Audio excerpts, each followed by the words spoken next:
چلے اسی تنخواہ میں سے جب بندہ بڑے بیٹے کی شادی کر کے بہو بیاہ کے لے آئے تو پھر بھی کام چلتا ہے، اور جب اس بیٹے کو اللہ بچے عطا کر دے تو اسی گھر میں، اسی آنگن میں، اسی چھت کے نیچے کام چلتا ہے۔ تو پھر تو مان جانا کہ چلانے والا تو نہیں، چلانے والا کوئی اور ہے۔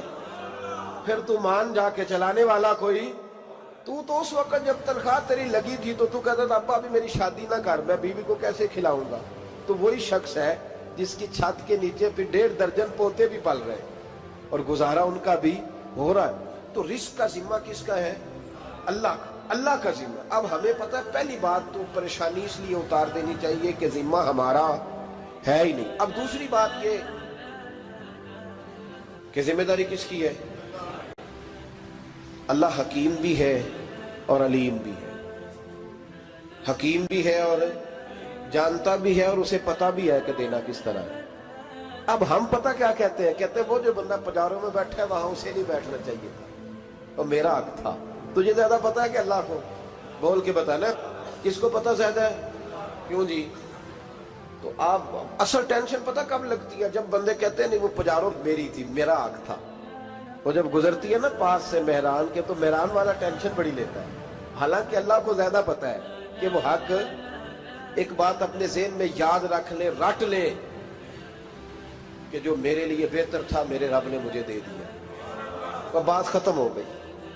بس وصل اچھا ہے نا فراق اچھا ہے، یار جس حال میں رکھے وہی حال اچھا ہے۔ بس جو میرے حق میں بہتر تھا میرے رب نے مجھے، مسئلہ یہ ہے کہ تو اس پہ راضی ہونے کو تیار نہیں۔ حضرت علی کرم اللہ تعالیٰ وجہ الکریم نے میرے نبی پاک کی ایک حدیث بیان کی ہے، اور جناب علی جب یہ حدیث بیان کیا کرتے تھے تو حضرت مجاہد فرماتے ہیں یوں لگتا تھا کہ جیسے حضرت علی ہمیں ہر پریشانی سے نکال رہے ہیں۔ مولا علی شیر خدا رضی اللہ تعالیٰ عنہ فرماتے ہیں کہ مجھے میرے نبی پاک صلی اللہ علیہ وسلم نے ایک طریقہ دیا تھا ٹینشن فری ہونے کا۔ آپ فرماتے ہیں مجھے تو بڑا راس آیا ہے، تم بھی اگر کر لو گے تو تمہیں بھی فائدہ دے گا۔ کہا وہ کیا؟ حضرت علی کہنے لگے محبوب علیہ السلام نے فرمایا تھا لوگوں تم اللہ کے دیے ہوئے تھوڑے رزق پہ راضی ہو جاؤ، وہ تمہاری تھوڑی عبادت سے تم سے راضی ہو جایا کرو گا۔ بس تم 2 نفل بھی پڑھو گے تو اللہ راضی ہو جائے گا، تم 1 رکوع بھی سویرے اٹھ کے پڑھو گے تو وہ راضی ہو جائے گا، وہ تمہارے 313 درود شریف سے راضی ہو جائے گا، تم اس کے دیے ہوئے تھوڑے رزق سے راضی ہو جائے۔ ٹینشن اس لیے ہوتی ہے کہ ہم راضی نہیں جو اس نے ہمیں دیا ہے۔ وہ حال میں مزید کی جو دوڑ ہے نا، حال میں مزید کی، بے قدرہ کچھ قدر نہ جاتی، کیتی خوب تسلی ہو، دنیا دار پجاری زردے، کتیاں دے گل ٹلی ہو، بک بک روشن اکھیاں تکیو ویک حویلی کلی ہو، تے کوچ نصیر اساں جد کیتی پہ جانی تھر تھلی ہو۔ تو یاد رکھیں یہ جو ہے نا مصیبت کے مال آ کیوں نہیں رہا، وہ سامنے والا پلاٹ میرے گھر کے سامنے ہے گھر کے سامنے، پر رجسٹری میرے نام کیوں نہیں؟ یہ مصیبت سانس نہیں لینے دیتی۔ موٹر سائیکل کھڑی کرتا ہے نا جب آ کے دکان سے روٹی کھانے آتا ہے، دفتر سے گھر آتا ہے، کاروبار سے آتا ہے، تو جہاں موٹر سائیکل کھڑی کرتا ہے وہ ٹینشن بڑی ہے کہ کبھی میری ہو جائے نا یہ والی جگہ تو میں یہاں بھی بورڈ لگاؤں اپنے نام۔ اس نے مالی پریشانی پیدا کی۔ تو جس حال میں ہے، کیونکہ تو نے اپنا یہ حال خود نہیں بنایا، جس نے بنایا ہے وہ بڑا بہتر جانتا تھا کہ تو اسی حال میں اسے اچھا لگتا ہے۔ تو اسے اسی حال میں، ایک بزرگ تھے تو ان کی طبیعت بڑی علیل ہوگی، بیمار ہو گئے تو اللہ نے آزمائش دی تو کیڑے پڑ گئے وجود میں۔ ایک کیڑا یہاں سے کھا رہا تھا، اللہ والے بڑے راضی رہتے ہیں اس کی رضا پہ، تو کیڑا یہاں کھا رہا تھا تو نیچے گر گیا، تو بابا جی نے اٹھا کے پھر وہاں رکھ لیا، کہنے لگے جب اس نے تیری ڈیوٹی مجھے کھانے کی لگائی ہے تو میں اس بات پہ راضی ہوں تو نیچے کیوں گرتا ہے؟ بس ٹھیک ہے کھا، جب اس نے تجھے ڈیوٹی جو تیری لگائی۔ سالبہ بن عبد الرحمن ایک صحابی تھے، سالبہ غالباً نبی پاک صلی اللہ علیہ وسلم کی خدمت میں آئے، کہنے لگے یا رسول اللہ صلی اللہ علیہ وسلم غربت بڑی ہے، میرے لیے دعا کریں اللہ زیادہ مال دے۔ تو محبوب صلی اللہ علیہ وسلم نے فرمایا تو جس حال میں اچھا ہے وہ تیرے لیے بہتر ہے، اس میں تو ہے وہی حال تیرے لیے۔ مشکل ہے نا یہ جواب سننا۔ کہتے پیر صاحب فلان جگہ سے تویز آیا، وہاں تو وارے نے آرے ہو گئے، تو آپ کے ہاں؟ تو میں کہتا ہوں یہ تویز دینے والا اگر تویز دے کے امیر بناتا ہے تو پہلے خود کیوں نہیں بنتا؟ یہ خود تو 150 کا تویز بیچ رہا ہے، اپنی بیچارے کی حالت یہ ہے. اگر اتنا ہی تویز اس کا چلتا ہوتا تو پہلے 5 ٹیوب پجارو اس کے دروازے پہ کھڑی ہوتی. عجیب چکر ہے اور عجیب جگہ لوگ الجھ گئے، سمجھتے ہی نہیں بات کو. یا رسول اللہ صلی اللہ علیہ وسلم دعا کر دے تو محبوب نے کیا فرمایا؟ فرمایا تو جس حال میں ہے نا وہ حال تیرے لیے بہتر ہے، اسی میں رہ. کہ نہیں حضور دعا کرے. فرمایا سال بعد تو باز آ جا. حضور دعا کرے. فرمایا تو باز آ جا. 2-3 دفعہ کا ضد کی. محبوب نے فرمایا جا پھر اللہ تجھے زیادہ پیسے دے گا. چند بکریاں خریدی، اتنی برکت ہوئی کہ بکریوں کے ریوڑ بن گئے. پھر کچھ بکریاں بیچ کے گائے خرید لی، ان کے بھی ریوڑ ہو گئے. پھر کچھ اونٹنیاں لے لی، ریوڑ ہی ریوڑ. پہلے 5 وقت مسجد میں آتے تھے، اب فجر اور عشاء رہ گئی. پھر مال زیادہ ہوا تو مدینے شہر میں کوئی جگہ ہی نہیں، مدینے سے باہر حویلی خریدی. پھر جمعہ ہی رہ گیا. جمعے کے جمعے آتے زکوٰۃ کا حکم آیا. میرے نبی کریم علیہ السلام نے حضرت ابو ہریرہ کو بھیجا. فرمایا جا اسے کہہ تیری زکوٰۃ بنتی ہے 2.5%. 10 کروڑ روپیہ ہو تو کتنی زکوٰۃ بنتی؟ بھئی 1 کروڑ کی 2.5 لاکھ ہوئی نا، تو 10 کروڑ کی کتنی ہوئی؟ تو بڑی مصیبت ہے جب بینک سے میسج آتا ہے نا کہ 25 لاکھ نکل گیا تیرے اکاؤنٹ سے. بہت بڑی مصیبت، بڑی ٹینشن ہوتی ہے. ایک صاحب میرے پاس آئے، ان کی زمین اچانک مہنگی ہو گئی. اچانک پہلے کچھ 15-16 لاکھ کی ایکڑ زمین تھی، پھر وہ کروڑ کی ہو گئی. تو میرے پاس آئے، کہنے لگے وہ 10 کروڑ روپے بنتے ہیں تو زکوٰۃ. تو میں نے کہا آپ نے کیا کیا؟ ذری زمین پہ عشر آتا ہے، اس پہ زکوٰۃ نہیں آتی، تو آپ نے کیا کیا؟ کہنے لگے وہ کچھ سوسائٹی کے رول کے مطابق میں نے فائلیں وغیرہ لے لی ہیں، اب میں نا کبھی موقع آئے گا تو ان کو بیچوں گا. تو میں نے کہا اب تو آپ کا یہ مال ہو گیا بزنس کا، تو اب تو اس پہ زکوٰۃ آئے گی. 10 کروڑ پہ جب 25 لاکھ سنا تو کہنے لگے فوراً دینی پڑتی ہے کہ تھوڑی تھوڑی سے بھی کام چل جاتا ہے. تو میں ان کا چہرہ دیکھنے لگا. میں نے کہا نہیں وہ تو آپ کو پتہ ہے. ویسے حضرت عمر فرمایا کرتے تھے بانٹ کے نہ دو، کوشش کرو کسی ایک کوئی دو، چلو کسی کا تو کچھ بن جائے. تو ایک کوئی دینی چاہیے. کہنے لگے تو مطلب یہ ایسا ہی حکم ہے؟ میں نے کہا آپ کسی اور سے تحقیق کر لیں. اب یہ بھائی لیتے وقت نہیں تجھے ٹینشن ہوئی کہ 15 لاکھ کا کروڑ ہو گیا تو اس وقت نہیں تو نے کہا کہ یا اللہ. تو یہ کیسی سوچ ہے مسلمان؟ کس طرح کا اس کا؟ ہمارے ہاں جب کسی آدمی پہ حالات خراب ہوتے ہیں نا تو سب سے پہلے وہ اس طرح کرتا ہے کہ جو میں کہیں اللہ کے رستے میں دیتا ہوں پہلے اسے بند کروں.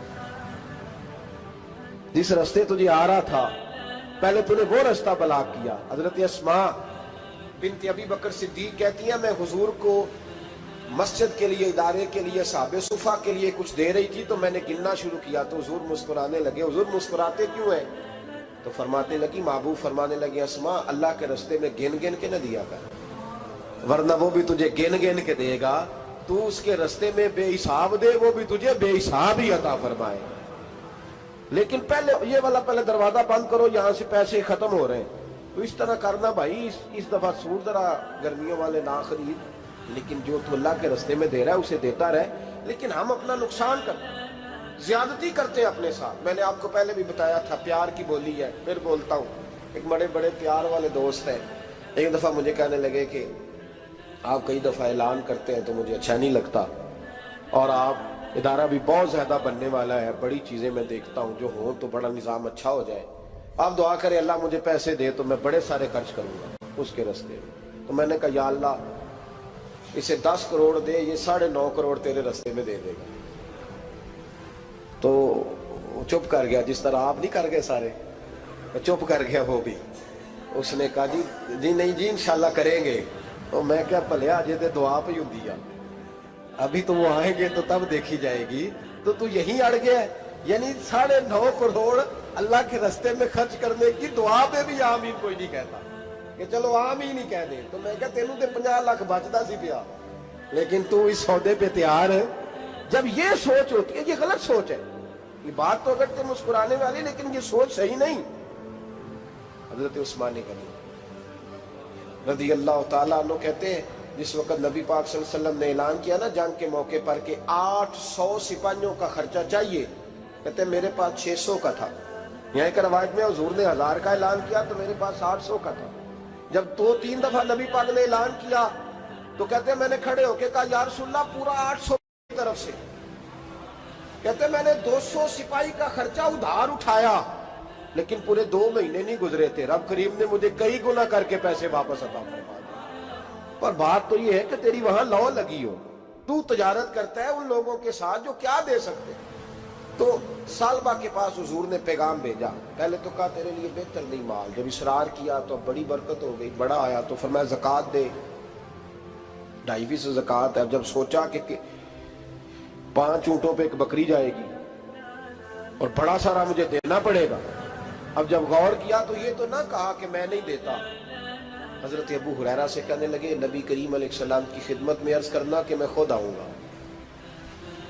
حضرت ابو ہریرہ نے آ کے عرض کی یا رسول اللہ صلی اللہ تعالی علیہ وسلم، حضور وہ کہتے تھے میں خود آؤں گا، تو کہتے ہیں محبوب نے ٹھنڈی سانس لی، فرمایا اسے کہا تھا کہ تیرے لیے مال بہتر نہیں، اب ہلاک ہو گیا، ہائے افسوس ہلاک ہو گیا۔ ان کو بھی تھوڑی دیر کے بعد احساس ہوا کہ یہ میں نے کیا کیا، نبی پاک کوئی کہہ دیا نہیں ہے، حضور کو کہہ دیا بعد میں آؤں گا۔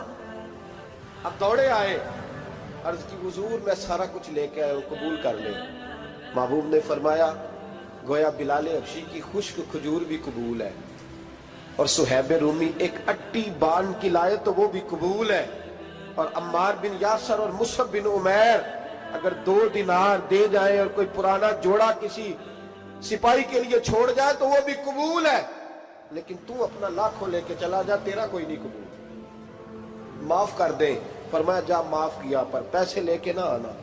اگلے سال پھر آئے، بندے ہوئے ہاتھ ہیں، محبوبہ میں دولت کا کیا کروں، آگ لگانی ہے، قبول کر لیں۔ فرمایا تو لے جا، تیرا نہیں قبول، گرا جو ان کی نگاہ سے وہ سنبھل نہیں سکتا۔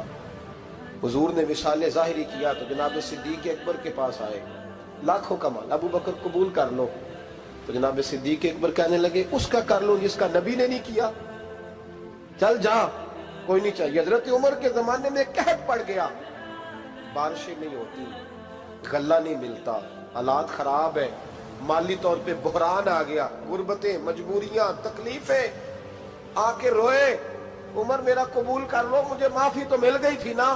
فرمایا معافی اپنی جگہ پہ، پر جس کا مصطفیٰ نے قبول نہیں کیا۔ بہت سارے لوگوں کو پتہ ہی نہیں کہ ان کا قبول ہی نہیں ہوا، اور وہ الجھے ہوئے، انہیں خبر ہی نہیں کہ اصل بات کیا ہے۔ فرمایا جس کا مصطفیٰ کریم نے قبول نہیں کیا، اب ہیرے اور جواہرات بھی لے کے آئے تو بھوکے مریں گے، پر اس کا قبول، اس بات پہ راضی رہو، اس حال میں اللہ نے رکھا ہوا، اس حال میں راضی رہو۔ جو مصیبت ہے نا دیکھنی کہ وہ بھی میرے پاس، تمہیں کیا پتا، کبھی پوچھ تو صحیح اس سے وہ کس مصیبت کا شکار ہے، جو مالی طور پہ بڑا امیر ہے، تو اس کی طرف دیکھ کے اپنا دل برا کرتا ہے۔ بس جس حال میں رب نے رکھا ہے اس حال میں رہ۔ حضرت عثمان غنی کے زمانے میں تو وہ وصال کر گئے، لیکن بھائی تو جس حال میں تیرا رب تجھے رکھتا ہے اس حال میں رہ، تیری مالی پریشانیاں ختم ہو جائیں۔ میں نے پہلے بھی شاید آپ کو ایک دفعہ کہا تھا، میں تعلیم سے فارغ ہوا تو میرے ایک استاد اور میرے کچھ دوست کہنے لگے افریقہ آ جائیں آپ، بھائی بہت بڑا ادارہ ہے، اس کو چلائیں، اس کو سنبھالیں۔ میری والدہ سے میں نے کہا، کچھ طبیعت ہوتی ہے نا انسان کی، میرا بھی دل لگ گیا۔ میری اماں پڑھی نہیں تھی لیکن اللہ نے دانائی بڑی عطا فرمائی تھی، حکمت بڑی تھی، سیانی بڑی تھی۔ تو میں نے کہا اماں جی وہ مجھے ساؤتھ افریقہ کی دعوت ہو رہی ہے تو آپ کیا کہتی ہیں؟ تو اٹھ کے میرے پاس آ گئی اور مجھے انہوں نے اپنے بازوؤں میں لے لیا، پھر میرا ماتھا چوما، کہنے لگی پتر میں تے وال بھی نہ پوٹ کے دیوا کسی نے، ہم نے دولت کا کیا کرنا، تو اللہ کا نام لے کے کہیں بیٹھ جا، رب کریم رون کے لگا دے گا، خیر ہو جائے۔ تو میرے بھائی یاد رکھیں ان چیزوں سے تھوڑا سا دیکھیں نا، قناعت کریں، جو اللہ نے دیا اس پہ راضی ہو جائے، اللہ بڑا مہربان ہے، وہ آسانیاں کر دیا کرتا ہے۔ تو یاد رکھیں میرے رسول کریم علیہ السلام نے ایک تو ہمیں درس یہ دیا ہے کہ تو سمجھ جا، قرآن نے ہمیں بتایا ہے کہ روزی تیری ذمہ داری نہیں، روزی کس کی ذمہ داری ہے؟ اللہ کی۔ اور دوسری بات یہ کہ جو اللہ نے تمہیں دیا ہے اس پہ تو راضی ہو جا، تیری مالی پریشانیاں ختم ہو جائیں۔ اور پھر حضور صلی اللہ علیہ وسلم نے فرمایا مذہبی طور پر جب دیکھو تو آگے دیکھو، اور دنیاوی طور پر جب دیکھو تو پیچھے دیکھو، پریشانی ختم ہوگی۔ مذہبی طور پر جب دیکھو، جو 5 نمازیں پڑھتا ہے وہ تہجد پڑھنے والے کو دیکھے، اور جو تہجد پڑھتا ہے وہ اشراق چاشت پڑھنے والے کو دیکھے، اور جو بندہ اشراق اور چاشت پڑھتا ہے پھر اس کو دیکھے جو سارا دن مصطفیٰ پہ درود پڑھتا ہے۔ اوپر دیکھے کہ میں نے اور نیک ہونا ہے اور نیک، اور جب مالی معاملہ ہے تو پھر نیچے دیکھ۔ اگر تو بیٹھا نا پجاروں پہ تو پھر ٹوٹی والے پہ نظر کر، اس کا کیا حال ہے۔ اور اگر تو وہاں بیٹھا ہے تو دیکھ مہران والا بھی تو گاڑی چلا ہی رہا ہے، اور اگر تو وہاں ہے تو موٹر سائیکل والا دیکھ، اور تو وہاں ہے تو پھر سائیکل والے پہ نظر، اور اگر تو سائیکل والا ہے تو پیدل والے کو دیکھ، اگر تو کرائے کے مکان میں رہتا تو پھر جھونپڑی والے کو دیکھ، اور اگر تو جھونپڑی میں رہتا ہے تو پھر بھی پریشان نہ ہونا، کچھ ایسے بھی ہیں جنہیں جھونپڑی بھی نصیب نہیں، جو سڑک پہ لیٹے ہوئے۔ اور اگر تو تندرست ہے نا تو کبھی جا کے اسپتال میں دیکھ حال کیا ہے، لوگ کس حال میں ہیں۔ تو ہم شکر نہیں ادا کرتے، اس کا نقصان کیا ہوتا ہے، نعمتیں چلی جاتی ہیں۔ اللہ فرماتے ہیں لَئِن شَكَرْتُمْ لَأَزِيدَنَّكُمْ، تو شکر ادا کر، میں نعمتوں میں اضافہ کر دوں۔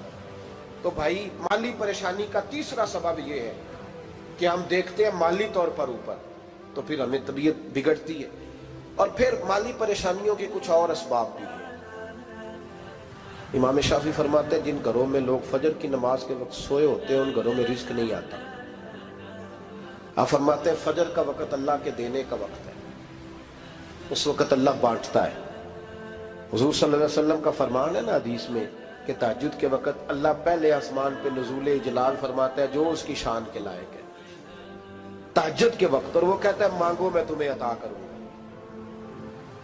لینے کی باری آئے تو بندہ سمیٹ سماٹ کے اندر گھس جائے۔ ہمارے ہاں یہ ہوتا ہے کہ عشاء کے بعد بچے بیٹھتے ہیں موبائل لے کے، تہجد کا وقت آتا ہے تو ان کی آنکھیں بند ہونی شروع ہوتی، تو لینے کے وقت تو سویا تھا، ذرا مسئلہ کیسے حل ہوگا؟ بھائی جب کوئی آدمی خیرات بانٹ رہا ہو تو جو پیالہ پیچھے کر لے اسے ملے گا؟ کہتے اس وقت آنا جب میں بانٹ رہا تھا، اب تو کدھر آ گیا ہے؟ مثال دے رہا ہوں۔ تو فجر کا وقت مانگنے کا ہے، تو ساری رات تو گزر گئی گیمیں کھیلتے، ٹی وی دیکھتے، اور جو لینے کا وقت تھا تو سو گیا، تو کیسے آئے گا تیرے پاس؟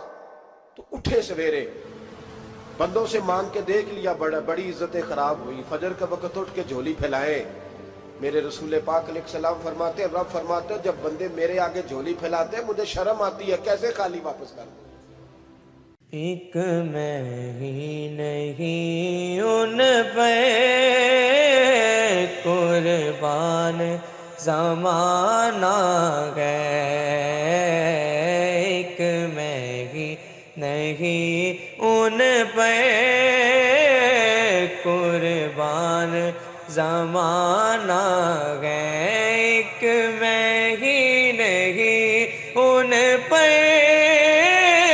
قربان زمانہ ہے، ایک میں ہی نہیں ان پہ قربان زمانہ ہے، جو رب دو عالم کا محبوب یگانہ ہے، جو رب دو عالم کا محبوب یگانہ ہے، کل پل سے ہمیں جس نے خود پار لگانا ہے، کل پل سے ہمیں جس نے خود پار لگانا ہے، زغرا کا وہ بابا ہے، حسنین کا نانا ہے، ایک میں ہی نہیں ان پہ قربان زمانہ ہے، عزت سے نہ مر جائے